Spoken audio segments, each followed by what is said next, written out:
My name is Walter Hughes. I'm 84 years old, and I've spent most of my life arranging it so I wouldn't have to feel uncomfortable. I'm not saying that with drama. It's just a fact that's settled in lately, the way arthritis settles into your hands. You don't notice it all at once. You just wake up one morning and realize you can't close your fingers the way you used to. I'm sitting alone as I record this. My wife has been gone 7 years now. The house is quiet in a way that isn't peaceful. It's just empty. I'm not telling this story because I need anyone to forgive me, or applaud me, or understand me. I'm telling it because I don't have many years left, and I don't want this to stay locked inside me where it's done all its damage. I used to think my life was sensible, careful, thought through. I made choices that looked responsible from the outside. I avoided risks. I avoided arguments. I avoided scenes. I avoided anything that made my stomach tighten or my heart race. I thought that was maturity. I thought that was wisdom. Now I see it differently. These days, time feels heavier. Every morning I wake up aware that there aren't that many mornings left. I don't say that with fear. It's just a constant presence. Like a clock you can't turn away from. When you're young, time feels like something you spend. When you're old, it feels like something that's spending you.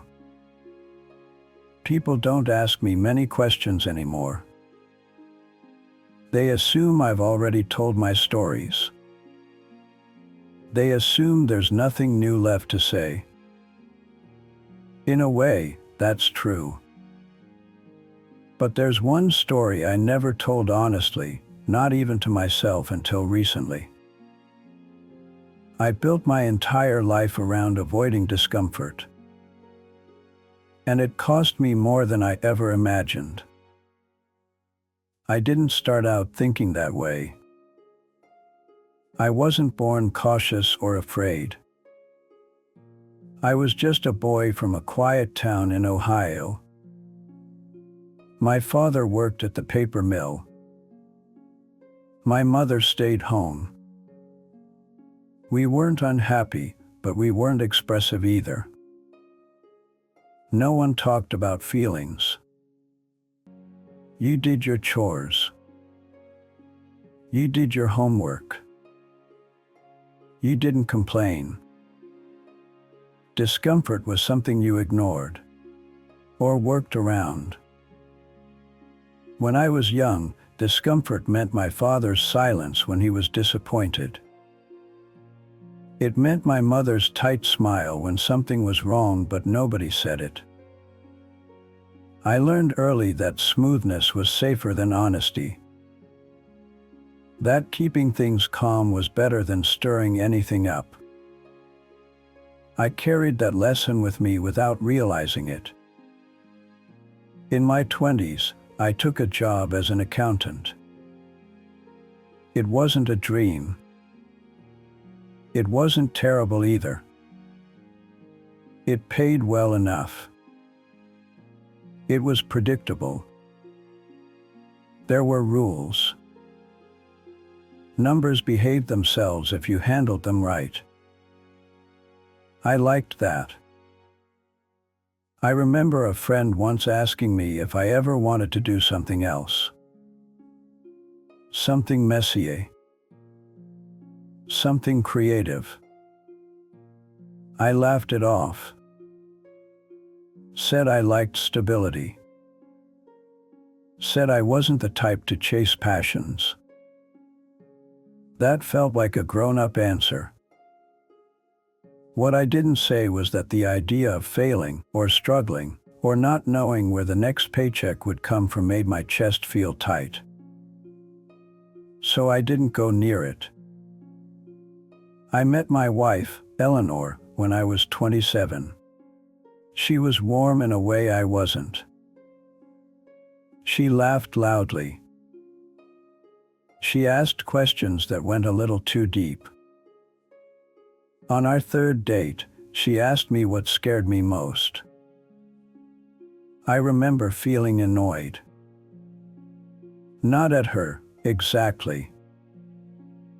Just at the question. I told her I didn't think much about fear. That was a lie. I just didn't want to sit with it. We got married after 2 years. It was a good marriage, by most standards. We were faithful. We were polite. We didn't yell. We paid our bills on time. We raised 2 children who grew up and turned out fine. That sentence alone should tell you something. Turned out fine. I was a good provider. I showed up to work every day. I didn't drink too much. I didn't gamble. I didn't disappear. I told myself that counted for everything. And maybe, in some ways, it did. But there were moments, small ones, where discomfort knocked on the door and I pretended I wasn't home. Eleanor would want to talk late at night. About feeling lonely. About wanting more closeness. About things she needed that she couldn't quite name. Those conversations made me squirm. I didn't know what to say. I was afraid of saying the wrong thing. So I'd listen just enough, nod, maybe offer a practical solution. Eventually, she talked less. I told myself that meant things were fine. When my children were young, they would ask me to come play. To sit on the floor. To enter their noisy, chaotic worlds. I was tired. I worked all day. I needed rest. That was reasonable, wasn't it? So I stayed in my chair. I read the paper. I told myself I'd make it up to them later. Later always felt safer. I avoided uncomfortable conversations with my parents as they aged. I didn't ask my father about his regrets. I didn't ask my mother what she wanted for herself. It felt intrusive. It felt awkward. So I kept things light. Weather. Health. Practical matters. They died without ever really knowing me.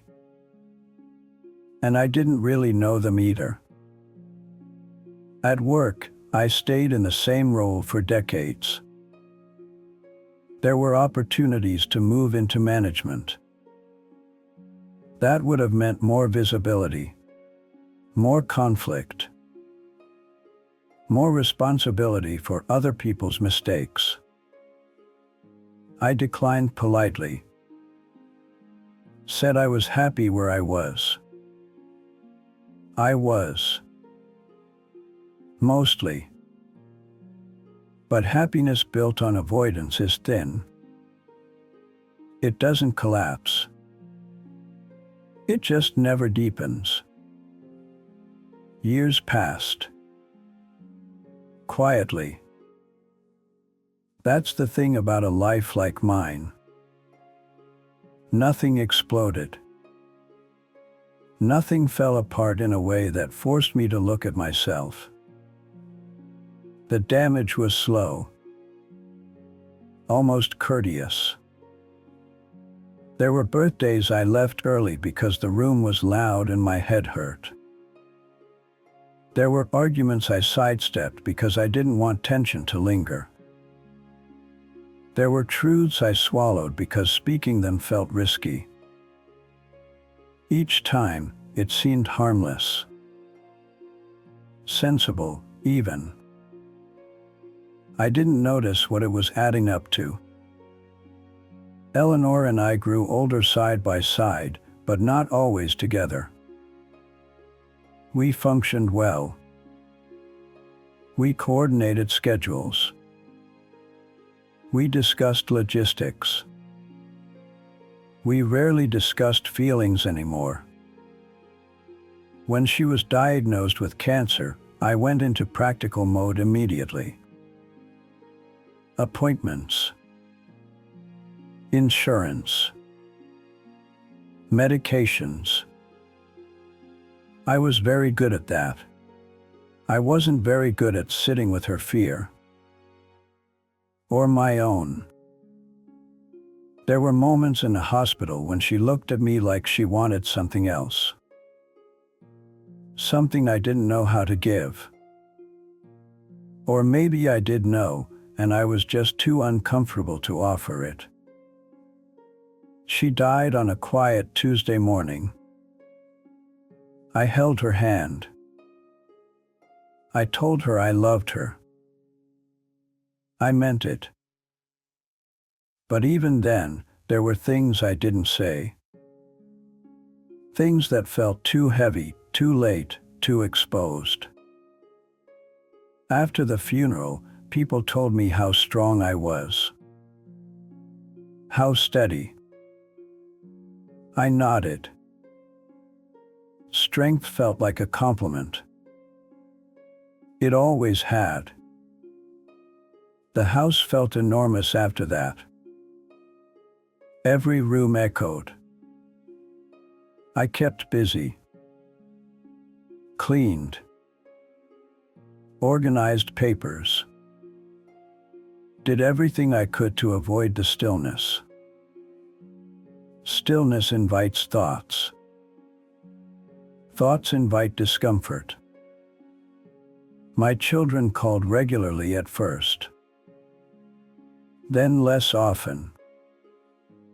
They had their own lives. I didn't want to be a burden. I didn't tell them how lonely I was. I didn't want to make them worry. So I learned to live quietly. The turning point came later than it should have. It always does. It wasn't dramatic. I didn't have a health scare or a sudden revelation. It was a conversation with my grandson. He was 15. He asked me what I was most proud of in my life. I opened my mouth, ready with the usual answers. Providing for my family. Being reliable. Staying out of trouble. He waited. Really waited. And for the first time, those answers felt thin even to me. I realized I couldn't name a single moment where I'd chosen something difficult because it mattered. Not one where I'd risked discomfort for the sake of connection, or truth, or joy. That realization sat with me like a weight. After that, memories started rearranging themselves. Moments I'd dismissed before came back with a different shape. The look on Eleanor's face when I changed the subject. The way my son stopped asking me for advice. The friends I drifted away from because maintaining closeness required effort and awkwardness.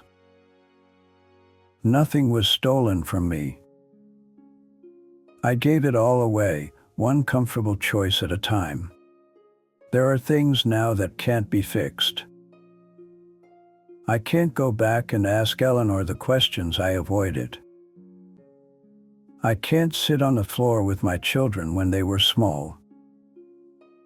I can't call my parents and say, "Tell me who you were before me." Time doesn't bargain.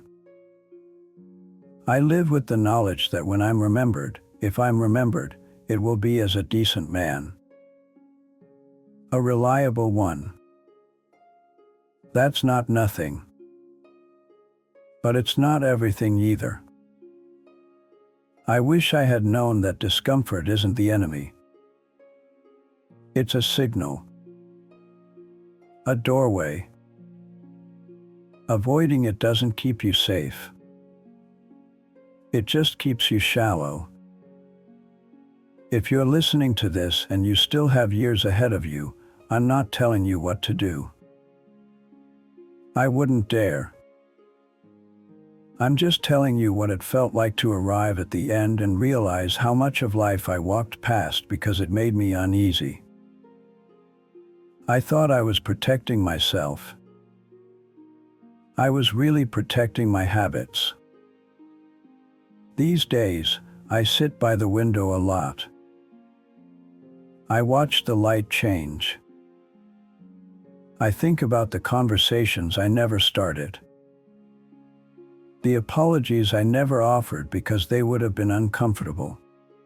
The love I expressed in actions but not in words. I don't hate myself. That would be another form of avoidance, I think. I accept what I did. And what I didn't do. There's peace in that. A quiet one. If this meant something to you, you don't need to respond or react. Just sit with it for a moment. That's enough. As for me, I don't have many big plans left. I take my walks. I drink my coffee slowly. I try, in small ways, to be a little more honest than I used to be. Time is short now. I feel it. And for the first time, I'm not trying to make that feeling go away.